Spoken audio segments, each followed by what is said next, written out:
Alors, ensemble, on veut poursuivre dans notre thématique sur 1 Samuel chapitre 15, versets 22 et 23. Samuel le prophète, dit « L'Éternel trouve-t-il du plaisir dans les holocaustes et les sacrifices comme dans l'obéissance à la voix de l'Éternel ?» Bien voici, l'obéissance vaut mieux que les sacrifices et l'observation de sa parole vaut mieux que la graisse des béliers. Car la désobéissance est aussi coupable que la divination et la résistance ne l'est pas moins que l'idolâtrie et les téraphimes. Puisque tu as rejeté la parole de l'Éternel, eh bien, il te rejette aussi comme roi.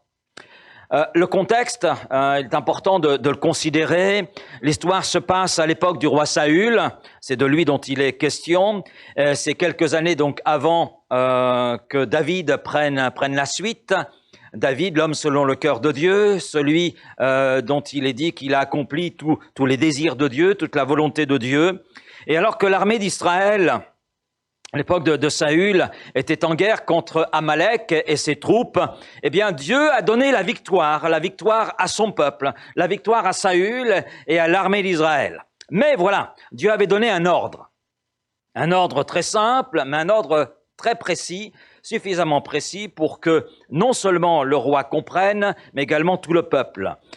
En fait, l'ordre était le suivant: vous ne prendrez aucun butin. Vous ne garderez aucun butin. Et lorsque le prophète arriva après cette victoire, juste là au lendemain donc de cette victoire, le roi Saül l'accueille, et il l'accueille avec ces mots: « Sois béni de l'Éternel, j'ai observé la parole de l'Éternel. » C'est le verset 13 de ce même chapitre. Mais ça sonne faux. Ça sonne faux aux oreilles du prophète. Et ça sonne surtout faux aux oreilles de Dieu. Parce que dans les faits, Saül n'a pas obéi. Il n'a pas obéi à l'ordre de Dieu. Et c'est étonnant de l'entendre dire au prophète qu'il a tout fait selon ce que Dieu lui a demandé. C'est étonnant. Je ne sais pas comment vous appelez ça, mais moi j'appelle ça un gros mensonge. Un énorme mensonge. Il ose mentir au prophète, alors c'est une chose, mentir à l'homme, mais il ose mentir à Dieu.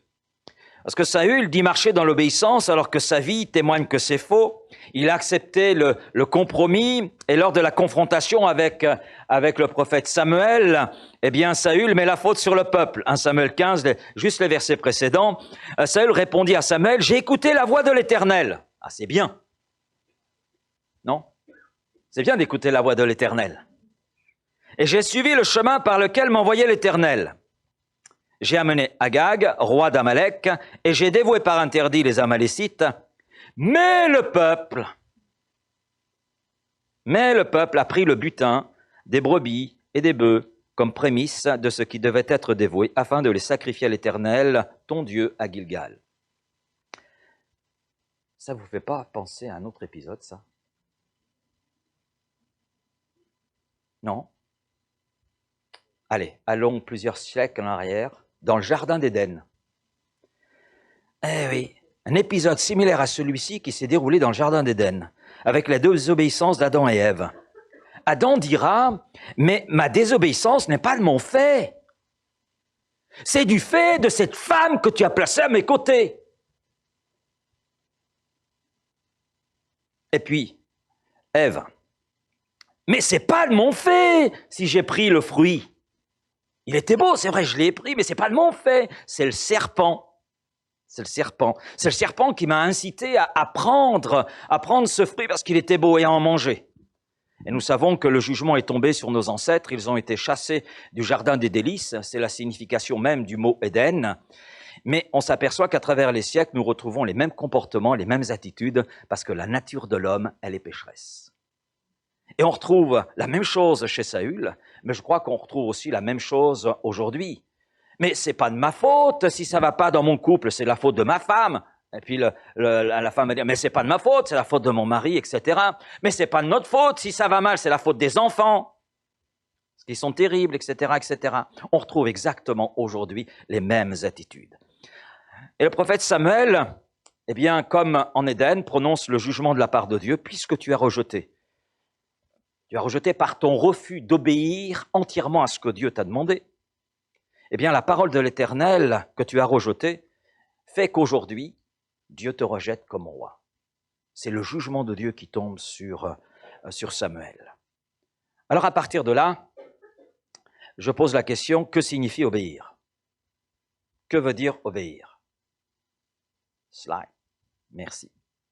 Obéir, quand on considère ce récit ce matin, nous comprenons que lorsque la Bible parle d'obéissance, il s'agit de prêter une oreille attentive à ce que Dieu dit et de mettre en exécution ce que Dieu nous dit, et exactement comme Dieu le dit.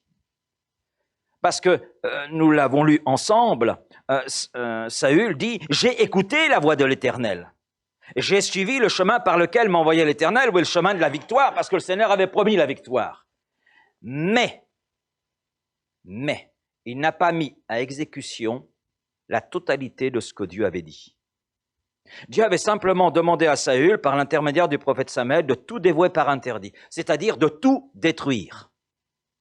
C'est clair. Je ne sais pas ce que vous en pensez, mais quand je regarde l'ordre que Dieu donne à Saül, c'est clair et c'est simple. Tout doit être détruit. Mais c'est là que l'on voit que l'obéissance est un défi pour notre foi. L'un des défis dans notre foi et pour notre foi devant lequel nous sommes placés au quotidien, c'est justement l'obéissance à Dieu. Je crois qu'il nous serait difficile ce matin de dire « obéir, ça m'est facile ». Qui peut le dire ce matin? On va faire un sondage rapide. Qui peut le dire? Vous n'osez pas parce que vous allez dire « mon voisin va me reprendre » en disant « non, mais t'exagères là ». Oui, on est parfaitement conscients les uns et les autres qu'obéir, c'est pas facile.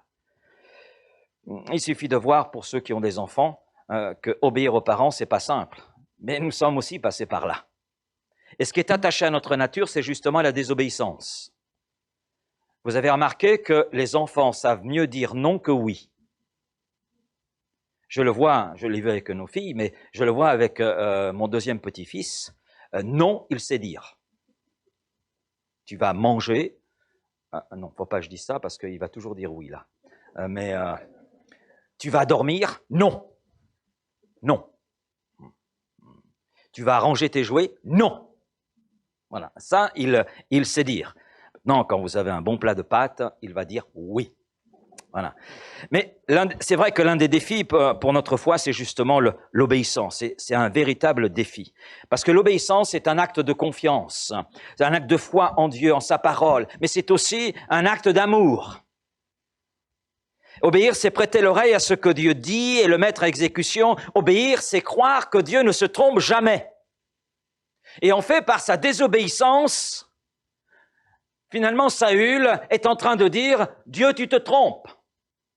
Ce que tu dis n'est pas juste. Mais ce que je pense et ce que je fais est plus juste que ce que toi, tu me demandes. » Waouh! Je ne sais pas ce que vous en pensez d'une telle attitude, mais ce n'est pas tout à fait ce que Dieu demande. Obéir, c'est comprendre que Dieu n'acceptera pas une obéissance partielle à sa parole. Parce que obéir partiellement n'est pas obéir, c'est au contraire désobéir. Oui, c'est synonyme de désobéir. Et c'est ce qui ressort du récit avec Saül. Obéir, c'est accepter que la volonté de Dieu soit bonne, parfaite, agréable, même si ça peut déranger notre moi.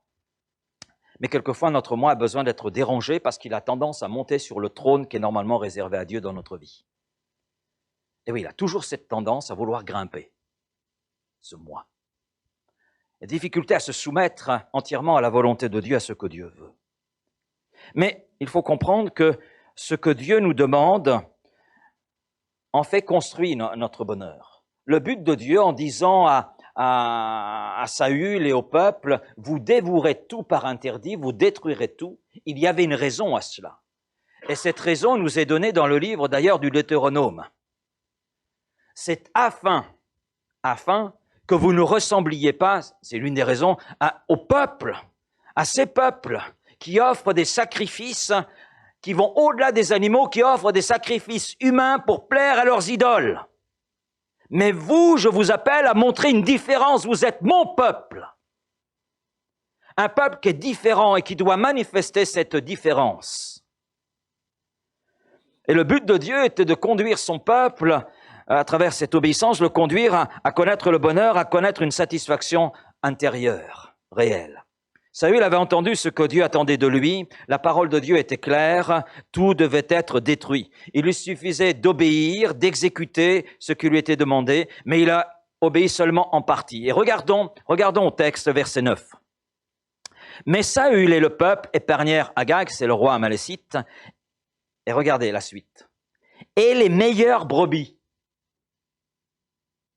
et les meilleurs bœufs, et les meilleures bêtes de la seconde portée, les agneaux gras, et tout ce qu'il y avait de bon. Mais la suite nous intéresse aussi. Ils ne voulurent pas le dévouer par interdit, le détruire. Et ils dévouèrent seulement tout ce qui était méprisable et chétif. Saül accepte, sur le chemin de l'obéissance, finalement de s'arrêter, de tirer profit de la situation pour se satisfaire lui. Le texte montre très bien que l'action de Saül est une action consciente. Ils ne voulurent pas. C'est un choix volontaire. Dans ce choix volontaire, ils acceptent volontairement de désobéir à Dieu, de ne pas aller jusqu'au bout de ce que Dieu avait demandé. Oui, il est question d'un choix volontaire. Il a voulu tirer profit de la situation, considérer sa volonté comme étant plus importante que celle de Dieu, parce que cela l'arrangeait. Et après sa désobéissance, après que justement cette désobéissance soit mise en évidence par le prophète Samuel, verset 21, « Mais le peuple a pris sur le butin des brebis et des bœufs comme prémisse de ce qui devait être dévoué, de ce qui devait être détruit, afin de les sacrifier à l'Éternel ton Dieu à Gilgal. » Alors on peut dire, mais c'était louable de la part de Saül. Quand on lit comme cela, mais c'était louable. En fait, il voulait sacrifier tout cela à Dieu. Il a réservé la meilleure part, les meilleures brebis, les agneaux gras, etc. Il a voulu les réserver pour... Relisons le texte. Relisons le texte. Mais le peuple a pris le butin, donc il se dégage là de toute responsabilité, pris sur le butin des brebis et des bœufs comme prémisse de ce qui devait être dévoué afin de les sacrifier à l'Éternel, ton Dieu, à Gilgal. Alors je ne sais pas ce que vous en pensez, mais pour moi ça c'est un gros mensonge. Alors on peut le dire parce qu'on connaît toute l'histoire, on connaît tout le contexte. Mais rien que cette phrase, déjà, ça sonne faux. Et vous allez comprendre pourquoi. Déjà, Dieu avait demandé à Saül de tout détruire. Il ne le fait pas. Bien. Après, pour se défendre, parce que c'est uniquement après l'intervention de Samuel qu'il réagit ainsi, mais c'était pour offrir à ton Dieu. En fait, il est pris à défaut. Il est pris à défaut par Samuel, et en fait, qu'est-ce qu'il fait? Eh bien, il veut compenser sa désobéissance par des sacrifices. Mais là, Samuel intervient et lui montre que les sacrifices ne remplaceront jamais l'obéissance du cœur. Et c'est pour cela que Samuel dira, l'obéissance vaut mieux que tous les sacrifices. Vaut mieux que tous les sacrifices. Et quelle est la différence entre l'obéissance et le sacrifice? Vous avez réfléchi à cela? Parce que Samuel dit, l'obéissance vaut mieux que tous les sacrifices. Mais quelle est en fait la différence? Je dirais que le sacrifice, c'est juste un aspect de l'obéissance. Mais l'obéissance implique plus qu'un simple sacrifice. Et nous ne devrions jamais penser que nous pouvons compenser notre manque d'obéissance à certains commandements de Dieu en faisant d'autres sacrifices pour lui. Il n'y a pas de compensation. L'obéissance, c'est le sacrifice qui seul peut rendre acceptable tous les sacrifices. L'obéissance, c'est le sacrifice qui peut rendre acceptable tout autre sacrifice. Je peux louer le Seigneur de tout mon cœur. Je peux apporter mon offrande. Je peux apporter ce matin 1000 €. Je peux chanter, je peux témoigner, je peux servir Dieu même dans l'église. Mais s'il n'y a pas l'obéissance dans mon cœur, Dieu n'est pas du tout impressionné. Et en fait, Saül s'imagine compenser sa désobéissance par le fait d'offrir des sacrifices à Dieu. Mais des bœufs gras, tout cela. Non. Dieu n'est pas du tout impressionné. Et nous relevons que Saül n'est pas droit dans son cœur, parce qu'il a essayé d'abord de se justifier de ses actions, de se désolidariser du peuple, mais c'était lui le chef du peuple, c'est lui qui a conduit le peuple. C'est lui qui connaissait donc l'ordre de Dieu. C'est lui qui aurait dû conduire le peuple dans l'obéissance, en obéissant lui premièrement, en montrant l'exemple. Et il a essayé de se justifier et justifier ses actions en affirmant que ce qu'il avait fait, c'était pour honorer Dieu.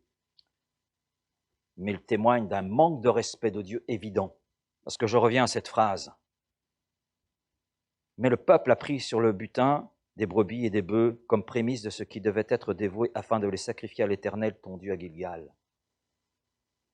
Là où ça sonne faux, c'est que Saül, vous avez remarqué, il ne dit pas à mon Dieu. Ah oui, s'il avait été vrai quelque part dans son cœur, il aurait mis « j'ai avec le peuple pris le butin des brebis et des bœufs comme prémisse de ce qui devait être dévoué afin de les sacrifier à l'Éternel, mon Dieu, notre Dieu. » Non, là, c'est ton Dieu. C'est ton Dieu. En plus, il le dit 2 fois. Hein, c'est non seulement dans ce verset 15, mais au verset 30, il répète la même chose. Ce qui veut dire que Saül n'est pas sur le terrain de la foi en Dieu, mais sur celui du mensonge et de l'endurcissement du cœur. Parce qu'on voit cet endurcissement qui est là. Et pourquoi Dieu désapprouve la désobéissance de Saül? La désobéissance de Saül est tout simplement une attaque, j'allais dire, de front, à l'honneur de Dieu, à la sainteté de Dieu, et cela en tout point de vue. La désobéissance révèle l'absence dans le cœur de Saül de la crainte de Dieu. S'il avait eu la crainte de Dieu, il aurait avoué, il se serait repenti. Et quand il y a la repentance, il y a le pardon de Dieu. Et je crois au pardon de Dieu, amen. Lorsqu'il y a les fruits de la repentance, il y a la preuve alors qu'il y a le pardon de Dieu, qu'il y a l'acceptation de la repentance. Mais je ne vois à aucun moment Saül se repentir.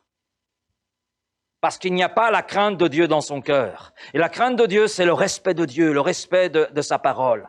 Et c'est une attitude de respect, de soumission envers Dieu. Et c'est avoir confiance dans la sagesse de Dieu, avoir confiance dans la puissance et l'amour de Dieu.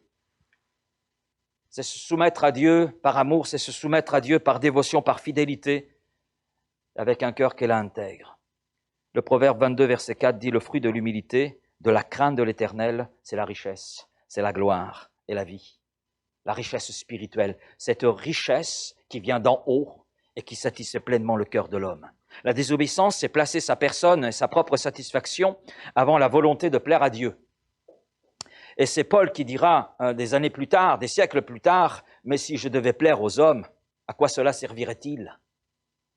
Chercher les honneurs des hommes, ça ne sert à rien.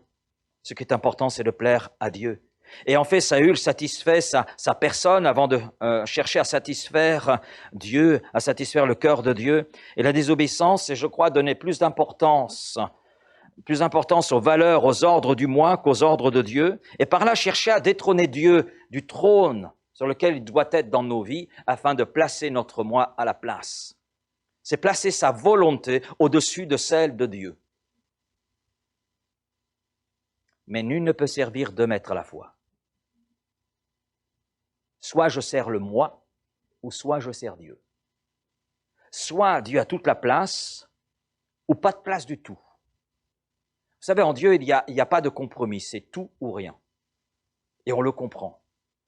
Et il est en droit d'exiger cela en raison de qui il est, en raison de tout ce qu'il a fait à travers Jésus-Christ. Et quelque part, Saül est entré dans le terrain de l'idolâtrie. D'ailleurs, c'est le terme que Samuel, le prophète, utilise concernant l'attitude de Saül. La désobéissance est comme pire que l'idolâtrie. Parce que Saül est là, dans cette voie de l'idolâtrie, il place sa personne, il place son moi sur le trône de Dieu. Et c'est terrible. Et je dirais que l'obéissance, c'est tout l'opposé de ce que je viens d'exprimer. L'obéissance, c'est placer Dieu à la place à laquelle il doit être. C'est la marque dans nos cœurs qu'il y a la crainte de l'Éternel. C'est donner la valeur, j'allais dire, supérieure à la volonté de Dieu par rapport à la nôtre. C'est pourquoi Dieu prend plaisir à l'obéissance. Et regardons un instant le témoignage que nous a laissé Jésus. Paul écrit à l'église de Philippe ces paroles, chapitre 2, versets 8 et 9. Vous pourrez lire chez vous tout le chapitre. « Il s'est humilié lui-même, se rendant obéissant. » Moi, je note cette expression. Il s'est rendu obéissant. Un acte volontaire. Il s'est rendu obéissant jusqu'à la mort, même jusqu'à la mort de la croix. C'est pourquoi aussi Dieu l'a souverainement élevé et lui a donné le nom qui est au-dessus de tout nom. Obéir à la volonté de son Père n'a pas été facile pour Jésus. C'est quelquefois, on s'imagine que tout a été facile pour Jésus parce qu'après tout, il est Dieu, il est le Fils de Dieu, c'est facile. Mais il est Fils de l'homme, 100% homme, 100% Dieu. Il faut la foi pour accepter cela, mais c'est une réalité. Et Jésus avait confiance en son Père et il aimait son Père. Et dans son obéissance, il est allé jusqu'au bout. Et son obéissance a été entière, entière. Il n'a pas dit à son Père, voilà, je vais te donner un petit bout de ma vie, puis le reste, je le conserve. Non, je vais te donner un petit bout de mon temps, puis le reste, je le mène comme je veux moi. Je vais te donner un petit peu de mon sang, mais les 95%, je les conserve. Non. Dans son obéissance, Jésus est allé jusqu'au bout. C'était une obéissance entière. Il s'est rendu obéissant. C'est le chemin qu'il a choisi volontairement. Et il est demeuré sur ce chemin. C'est pour ça que je dis que l'obéissance est un défi pour la foi. Parce que ça fait intervenir notre volonté, mais ça fait intervenir notre confiance. Je vais jusqu'au bout parce que j'ai confiance en Dieu. J'ai confiance que lui ne se trompe jamais.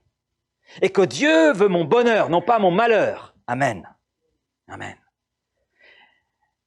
Alors maintenant, c'est vrai que Jésus, dans son obéissance, a connu des moments difficiles. Difficiles. Comme nous pouvons, nous aussi, dans notre obéissance à Dieu, dans notre foi, connaître des moments difficiles.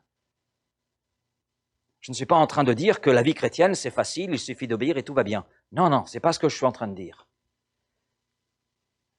Si Jésus est passé par le chemin par lequel il est passé, nous voyons aussi dans le chemin par lequel il est passé que c'était voulu par Dieu, mais qu'il a eu besoin à certains moments parce que c'était difficile pour lui d'obéir. Chapitre 26 de l'Évangile selon Matthieu, là-dessus. Jésus alla avec eux, avec ses disciples, dans un lieu appelé Gethsémane. Il dit aux disciples, asseyez-vous ici, pendant que je m'éloignerai pour prier. Il prit avec lui Pierre et les deux fils de Zébédée, à savoir Jacques et Jean, et il commença à éprouver de la tristesse et des angoisses. Oui, notre Seigneur et Sauveur a éprouvé la tristesse, comme nous pouvons nous-mêmes éprouver la tristesse. Il a éprouvé des angoisses. Il n'a pas dit il a éprouvé une angoisse, il a éprouvé des angoisses. Et il dit à ses disciples, alors mon âme est triste jusqu'à la mort. Mon âme est triste jusqu'à la mort. Touche les profondeurs de l'angoisse, profondeur de la tristesse. Restez ici et veillez avec moi. Puis, ayant fait quelques pas en avant, il se jeta sur sa face et il pria ainsi. Mon Père, s'il est possible que cette coupe s'éloigne de moi. Comment vous appelez ça? Qu'il est difficile d'obéir. Là, il y a un réel sacrifice. Toutefois, non pas ce que je veux moi, mais ce que tu veux toi. Et il vint vers ses disciples, il les trouva endormis et il dit à Pierre, vous n'avez donc pas pu veiller 1 heure avec moi? Veillez et priez, afin que vous ne tombiez pas dans la tentation. L'esprit peut être bien disposé, mais la chair, elle est faible. Il s'éloigna une seconde fois et pria ainsi, mon Père, s'il n'est pas possible que cette coupe s'éloigne de moi sans que je la boive, que ta volonté soit faite. Il revint et les trouva encore endormis, car leurs yeux étaient appesantis. Il les quitta et s'éloignant, il pria pour la 3e fois, répétant les mêmes paroles. Puis, il alla vers ses disciples et il leur dit, vous dormez maintenant et vous vous reposez. Voici l'heure est proche et le Fils de l'homme est livré aux mains des pécheurs. Levez-vous, allons. Voici celui qui me livre s'approche. Waouh. Waouh. Jésus n'a pas regardé en premier son confort. Il n'a pas considéré ses intérêts comme étant prioritaires. Il avait confiance en son Père et il aimait son Père. Et le désir de son cœur était de plaire en tout à son Père et d'aller jusqu'au bout dans son obéissance. C'est pour ça que l'apôtre Paul utilise cette expression « se rendant obéissant », ce qui nous montre qu'il y a tout un processus. C'est une affaire au quotidien, cela. Il s'est rendu obéissant à partir du moment où il a dit « Me voici, ô Dieu, pour accomplir ta volonté ». Et durant tout son parcours, il est demeuré dans ce processus d'obéissance. Il s'est rendu obéissant. Et Jésus, en ce qui concerne l'obéissance, c'est notre modèle. Soyez mes imitateurs comme je le suis moi-même de Christ, dira l'apôtre Paul. Soyez les imitateurs de Christ. Christ est notre modèle. Et nous aimons le chanter, te ressembler, Jésus, c'est mon espoir suprême. Eh bien, ça touche l'obéissance, justement. Et nous savons par l'évangéliste Luc que le Père parce qu'il prie son Père. Le Père a envoyé un ange à Gethsémane. Luc 22, verset 43, « Alors un ange lui apparut du ciel pour le fortifier. » Pour le fortifier. Le Père a été fidèle à la difficulté du Fils dans ce processus, dans ce chemin d'obéissance. Est-ce que Dieu a changé? Non, il n'a pas changé. Il demeure toujours le même. Il n'y a pas de changement en Dieu. Il n'y a pas un soupçon de variation dans la nature même de Dieu. Est-ce que Dieu est capable, sur notre chemin d'obéissance, de nous venir en aide devant ce qui est difficile? Dieu, par rapport à notre obéissance, est encore capable de venir nous secourir. Oui, obéir à Dieu, à sa parole, peut paraître difficile parfois, mais Dieu le sait, c'est le chemin par lequel il veut que nous passions, et Dieu, le sachant, connaît très bien de quoi nous sommes faits, il connaît très bien notre nature, il connaît très bien les difficultés qui sont les nôtres, et il est toujours prêt à intervenir, comme il a pu le faire avec son Fils. Il est tel un père qui, lorsque son enfant est là dans les difficultés, intervient. Nous sommes enfants de Dieu. Nous ne sommes pas n'importe qui, nous sommes enfants de Dieu.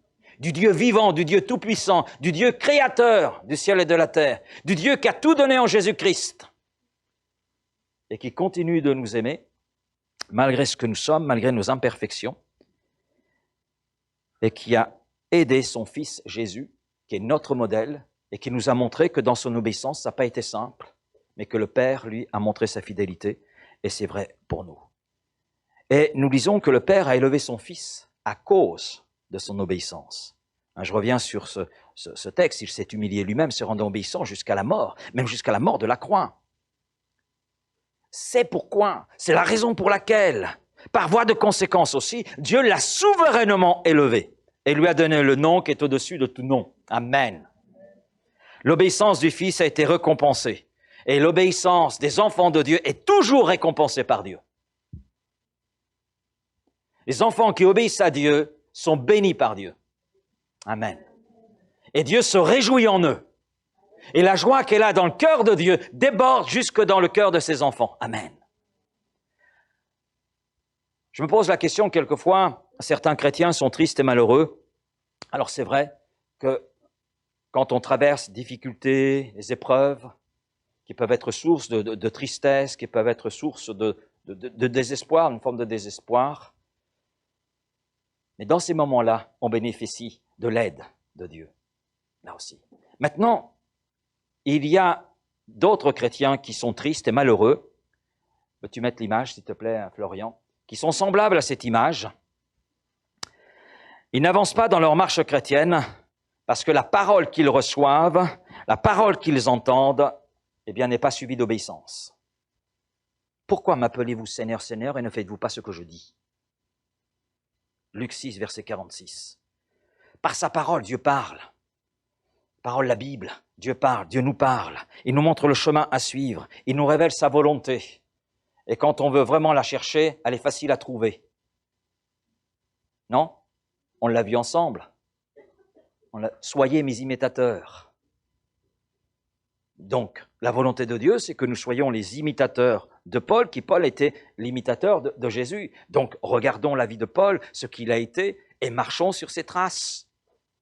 Et si nous commençons par les choses simples, clairement exprimées dans la parole de Dieu en ce qui concerne la volonté de Dieu, si nous obéissons à ces choses-là, il est évident que nous irons plus loin, Dieu nous conduira plus loin. Bien souvent, on veut connaître tous les détails de la volonté de Dieu nous concernant sans passer par le début. Mais à ma connaissance, dans une course, il est impossible d'être à l'arrivée sans avoir pris le départ. Vous imaginez un instant aux Jeux Olympiques. Usain Bolt se présente à l'arrivée, je suis le vainqueur. Non, les juges vont dire, attends, bien que tu sois Usain Bolt, l'homme le plus rapide du monde, néanmoins, reste chez toi parce que tu n'as pas pris le départ. Il faut commencer par le départ, parce que Dieu montre clairement à travers sa parole. Et si je ne mets pas en pratique, bien qu'entendant ce que Dieu me dit à travers sa parole, si je ne le mets pas en pratique, ce qui est facile à comprendre, alors je ne vais pas connaître les détails. Et Dieu ne va pas me les dire. Et puis il n'a aucune raison de me les dire puisque je ne lui plais pas. Je ne suis pas selon son cœur à ce moment-là. Et je dirais que Bien souvent, des chrétiens sont là, tristes, malheureux, tout simplement parce qu'ils ne sont pas dans ce processus d'obéissance. Jésus s'est rendu obéissant, mais ils ne se rendent pas obéissants. Ils veulent prendre des raccourcis. Mais vous pouvez chercher dans toute l'Écriture, ceux qui ont pris des raccourcis sont toujours tombés dans des impasses. Et ils ont toujours été ramenés là où ils ont pris la décision de prendre l'impasse. On le voit avec Abraham, on le voit avec David, avec d'autres. Je ne veux pas revenir sur la prédication qu'a apportée il n'y a pas si longtemps que cela notre frère Sauveur. C'était son sujet. Je me souviens. Vous savez, il y a une logique divine. Et je vais la résumer ainsi, cette logique divine. Slide suivant, s'il te plaît, Florian. Dieu ne nous emmènera jamais plus loin que là où nous en sommes dans notre niveau d'obéissance. Je crois que c'est important de retenir cela. Si vous n'avez pas retenu tout le reste, retenez cela. Dieu ne nous emmènera jamais plus loin que là où nous en sommes dans notre niveau d'obéissance. Et pour revenir à Saül, à cause de sa désobéissance, parce que l'obéissance partielle qui a été la sienne est apparentée à la désobéissance, Dieu a décidé qu'il ne serait plus le roi. Mais ça va plus loin. Non seulement lui ne serait plus le roi et rejeté, mais ni aucun de ses enfants après lui. Et pourtant, c'est Dieu lui-même qui a choisi Saül. 1 Samuel 12, verset 13, c'est clairement exprimé. Dieu a choisi Saül pour le placer comme roi. Il l'a béni, il lui a donné de nombreuses victoires à la guerre. Mais dès qu'il a désobéi, tout s'est arrêté. Tout s'est arrêté. Et bien qu'étant aimé de Dieu, Saül a perdu tous ses privilèges. Son cœur désobéissant l'a conduit à sortir de la piste sur laquelle Dieu l'avait placé, et ça a été sa ruine. Et ce qui est terrible, c'est le fait qu'en réalité, si nous regardons bien, il était facile, vraiment facile, pour Saül d'obéir. C'était facile d'exécuter ce que Dieu lui avait demandé. Pourquoi? Déjà, il était le roi. Il était le roi, et quand on regarde un petit peu tout le contexte, il était déjà propriétaire de troupeaux. Il n'avait en réalité besoin de rien. C'est ça qui est terrible. Quand on s'arrête sur sa vie, quand on s'arrête sur ce qui était sien, mais Saül, qu'est-ce que tu as fait? Tu avais déjà tout ce qu'il fallait, tu n'avais pas besoin de ces agneaux gras, tu n'avais pas besoin de ces bœufs, il te suffisait simplement d'obéir et c'était simple pour toi parce que tu avais déjà tout. Tu es un homme béni. Il avait vu Dieu agir en sa faveur dans plusieurs circonstances. Mais vous savez, j'ai remarqué que c'est souvent sur des points simples de la volonté de Dieu qu'il y a des failles dans l'obéissance. C'est certainement l'une des raisons qui conduit le Seigneur à dire « Ceux qui sont fidèles dans les petites choses, je leur confierai de plus grandes. » C'est dans les petites choses, dans les choses simples, que se mesure l'obéissance. Jésus s'est rendu obéissant. Il s'est rendu obéissant dans les petites comme dans les choses les plus importantes. Et celle qui était importante, c'était la croix. Mais il s'est rendu obéissant. Et cela est dit dès son enfance, dès sa naissance. Et même avant, puisque dans la gloire, il a dit « Me voici, ô Dieu, pour faire ta volonté, pour exécuter ton plan. » Il s'est rendu obéissant en toutes choses. En toutes choses. Oui, il y avait des failles dans l'obéissance de Saül. Et puis j'ai remarqué qu'on a exactement la même chose chez Samson. C'était facile, dans ce que Dieu demande à Samson, c'était facile d'obéir. Mais cet homme était capable d'obéir pour de grandes choses, sans obéir pour ce qui était simple à sa portée. Mais c'est souvent ce qui se passe dans bien des vies chrétiennes. Exactement la même chose, le même processus. Saül était capable d'obéir, d'aller à la guerre contre une armée plus puissante que celle des Israélites. On le voit dans 1 Samuel 14, verset 49. Et Dieu lui a donné la victoire, mais malgré tout, dans ce qui était simple, là, c'était la faillite. Oui, Dieu ne nous emmènera jamais plus loin que là où nous en sommes dans notre niveau d'obéissance. Et à partir du moment où Saül s'est arrêté dans son obéissance, eh bien, il n'est pas allé plus loin. Dieu ne l'a pas conduit plus loin. Et la vie de Saül est, je dirais, le négatif presque exact de toutes les promesses adressées par Jésus-Christ à ceux qui lui obéissent, mais il a tout perdu. Il a perdu la présence active de l'Esprit Saint dans sa vie, et puisque c'est un esprit mauvais qui s'est emparé de lui. Il a perdu sa communion avec Dieu. Waouh! Alors quand nous regardons en Éden, quand nous regardons aussi aux fils d'Adam et Ève, et entre autres à Caïn, « Mais où irais-je loin de ta face ?» Mais moi, j'ai envie de crier à Caïn, « Mais déjà, repens-toi !» Il ne s'est même pas repenti. Et j'ai envie de crier à Saül, « Mais repens-toi !» Parce qu'il ne s'est pas repenti, c'est terrible. Il a perdu sa joie, c'est le moins qu'on puisse dire quand on lit la suite de sa vie. Il a perdu les batailles qu'il aurait dû gagner avec l'aide de Dieu.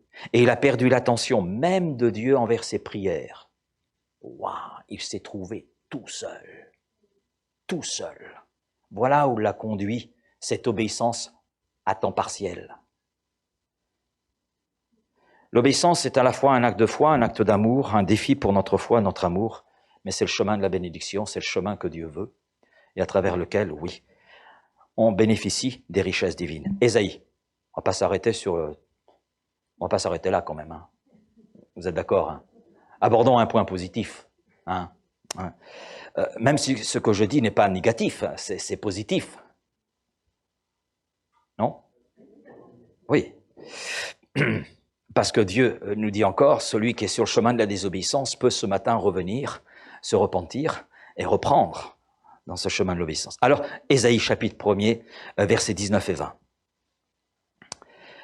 Si vous avez de la bonne volonté, vous avez de la bonne volonté? J'aime beaucoup cette parole parce que ça revient à « ils voulurent ». Donc, ils ont décidé, leur volonté les a conduits à désobéir. Jésus s'est rendu obéissant, il a voulu. Donc, ça va intervenir la volonté. Si vous avez de la bonne volonté, et si vous êtes docile, oui, à Vitrolles, vous mangerez les meilleures productions du pays. Amen. Mais si vous résistez et si vous êtes rebelle, vous serez dévorés par le glaive, car la bouche de l'Éternel a parlé. Alors, je vais lire dans une autre traduction. Si vous décidez à m'obéir, donc c'est une décision, un choix. Amen. Bon, là, je suis tout seul à le dire, mais je dis Amen, même si je suis tout seul. L'obéissance, c'est un choix, comme la foi, c'est un choix. On choisit de croire en Dieu, on choisit de placer notre confiance en Dieu. Et parce que j'ai confiance en Dieu, je choisis de lui obéir. Donc, si vous décidez à m'obéir, dit Dieu, vous mangerez les meilleurs produits du pays. Alors, en Provence, il y en a. Amen. Il n'y a pas que l'huile d'olive. Mais si vous refusez, si vous êtes rebelle, c'est l'épée qui vous mangera, l'Éternel le déclare. Alors là, ce verset met en évidence l'importance de l'obéissance aux yeux de Dieu et surtout ce qui en découle. Ce verset nous prouve que Dieu veut nous donner les meilleurs fruits et productions pour nos vies en réponse à notre obéissance. Alors bien sûr, vous l'avez compris, là c'est plus que l'huile d'olive, etc., etc., le fromage de chèvre et tout ce qui suit. Hein, si vous décidez à m'obéir, vous mangerez les meilleurs produits du pays. Et qu'est-ce que nous voulons pour ce pays? Alors, sans être trop large, étant un peu plus étroit, qu'est-ce que nous voulons pour cette ville? Et là, il n'y a pas de raccourci. Si vous décidez à m'obéir, vous mangerez les meilleurs produits du pays. C'est-à-dire, vous verrez la gloire de Dieu là où vous êtes. Vous serez témoin, vous serez acteur de la gloire de Dieu manifestée, de la gloire de Dieu en action. Et c'est là l'une des réponses à l'obéissance. Et ce verset prouve très bien que Dieu se réjouit dans l'obéissance. C'est un verset parmi d'autres. Donc il y a non seulement des bénédictions qui sont attachées à l'obéissance, mais il y a plus que cela, il y a aussi une puissance qui est attachée à l'obéissance.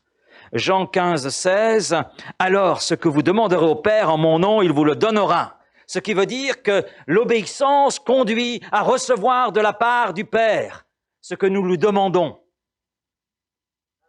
Il y a une puissance qui se dégage alors dans la prière et par la prière. Je sais, Père, que tu m'exauces toujours. Jésus est là devant le tombeau de Lazare. Je sais, Père, que tu m'exauces toujours. Pourquoi? En raison de son obéissance. Il s'est rendu obéissant en toutes choses à son Père. À partir de là, il peut dire, je sais, Père, que tu m'exauces toujours. Je ne peux pas le dire. Je ne sais pas pour vous, mais moi, je ne peux pas le dire. Ce qui veut dire que dans le chemin de l'obéissance, j'ai encore des progrès à faire. Mais l'obéissance, c'est vrai, conduit à voir la puissance de Dieu se déployer dans notre vie et à travers notre vie. Il y a une puissance dans l'obéissance. Maintenant, pour la découvrir, il faut obéir. Il faut se rendre obéissant. C'est aussi simple que cela. Et je crois que le désir de Dieu, ce sera ma conclusion, est de nous voir toujours heureux. Et je crois qu'on n'a pas à douter de cette réalité. Il attend aussi en retour que nous lui soyons fidèles et que nous soyons obéissants en toutes choses. Et je conclurai avec cette parole qui va paraître. L'authenticité de notre foi en Dieu se mesure par l'authenticité de notre obéissance à sa parole et sa mise en pratique dans nos vies et dans tous les domaines de notre vie. L'authenticité de notre foi en Dieu se mesure par l'authenticité de notre obéissance à sa parole et sa mise en pratique dans nos vies. Et là, je dis Amen, Seigneur, et que nous soyons dans notre obéissance authentique. À partir de là, nous serons authentiques aussi dans notre foi, et à partir de là, nous découvrirons la puissance de l'obéissance. Nous découvrirons toutes les grâces qui émanent de cette obéissance. Merci, Père, pour ta parole. Merci pour ce que nous avons vu ce matin. Et Seigneur, je te prie que nous soyons sur notre modèle qui est Jésus. Ça nous semble inatteignable, mais Seigneur, quelque part, on n'a pas d'excuse puisque nous avons ta parole. Nous avons l'entièreté de ta parole. Et puis tu as dit toi-même que tu ne nous laisserais pas orphelins et que tu enverrais le Consolateur, et le Consolateur est là. Tu as promis le Consolateur, il est là.